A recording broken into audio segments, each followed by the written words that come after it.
Give us an update on the fire. At this point, nothing's really changed since 1 o'clock, I believe it was. We still have active fire in the attics going across the two ends of the building. We're still flowing tremendous amounts of water at this. The only thing that has changed is we went to a fully defensive fire, only fighting it from the outside at this point. We talked to the president of the club, who said that you actually were instrumental in saving some of the memorabilia that was inside. How did that work out? How were you able to pass out trophies, etc.? Basically, we had some mutual aid crews that were instructed where the things were. Since it was in the attic at the time, they were able to get to locations that they get to quickly, pull that memorabilia out and hand it off to the club members at the front door and go back in. That's pretty much all I know about that. I know they feel incredibly blessed that you were able to take time to even do that. The weather conditions are worsening. Yes. It's slick for all of us. I see you have some of your crews putting down salt so you don't slip. How does the worsening condition with all of this freezing snow and freezing ice and now snow complicate what's going on? It doesn't really complicate everything that's going on. All the lines are in position, so it's just going to complicate the cleanup. The biggest thing is keeping the guys safe and not falling and getting hurt, slipping with slip and fall injuries and things of that nature. We also have guys that are getting very tired now at this point, and to make sure we don't have any other muscle repetitive injuries because of just being overly tired. So we're getting ready to rotate some new crews in from other agencies, plus our off-duty personnel, and trying to freshen up the scene a little bit. Have you ever worked a fire of this size? Of this size, no. A couple close ones, but not of this size. Chief, I heard your audio from the first news briefing. Can you kind of take a step back when responders came about two things? They had trouble sourcing what they saw, meaning was it filled with smoke and they couldn't find the origin, and then how they determined it was up top, and whether you've got anything further on potential cause. I have no further information on potential cause. That will be in the days to come. When they got here, all they had was a report of smoke, the smell of smoke, and they were trying to figure out in a large building where that smell was coming from, and it was just taking multiple people to narrow down that location.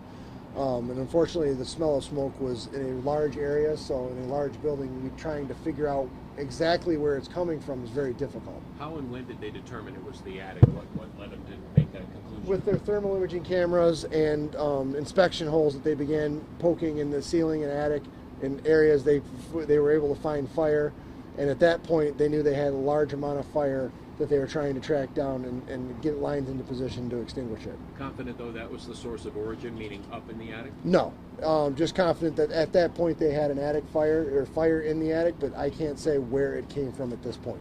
Earlier you said it wasn't a total loss. Is there any update as far as the damage? The damage is quite extensive at this point. The pro shop is at the one end of the building is at this time, it's threatened. It's still active fire down there. We're trying to stop it there.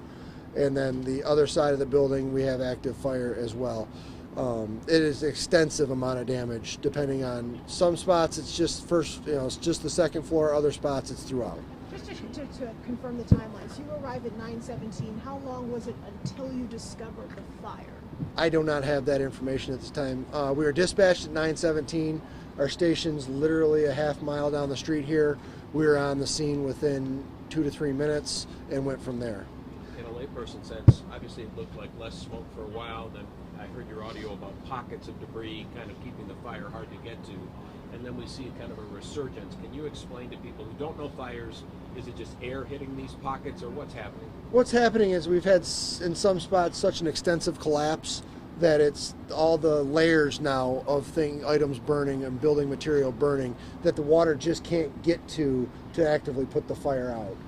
And to mention, it's still working its way across the other parts of the building that we're unable to get to from the outside at this point, and we're not going to put any more crews inside at this point. Can you elaborate on what that means a little bit from the defensive side? Like, I mean, does that say that it's just going to more or less keep burning, or what? At this point, we're just going to be flowing copious amounts of water at this point to put it out as best as we can, as safe as we can, so everybody's safe. That's the key factor here, is safety of the firefighters. On the waterfront, you mentioned earlier that there was something about a water main issue, and I'd heard there was a lack of water earlier. Can you elaborate on that? There is no water main issue or lack of water. It's just the fact that we are flowing so much water that the water system cannot keep up. Okay. I know you're not into predictions, but this obviously looks like something you're going to be engaged with to bring under control for several hours. Would that be accurate? Yes, I would say we will be out here through the night with all these pocketed collapse areas, and we'll probably be well into tomorrow. We'll be out here till. Just lastly, in terms of devastation to the building, are there any portions of the building that at this point you feel pretty confident can be saved? At this point, I don't know. Any other clarification on the weather? If we get the snow volumes, they're talking about how that will impede what you're doing, or if that's an issue for you. The snow volumes what's going to do is we're going to lose a lot of equipment that's going to be buried in the snow. We've been trying to round that equipment up and get it into places where it can be seen, because if we get 8-12 inches of snow and trying to find all these ladders and things under it may be very difficult. We may be out here when it thaws. Okay. Thank you so much. for Thank the you. update.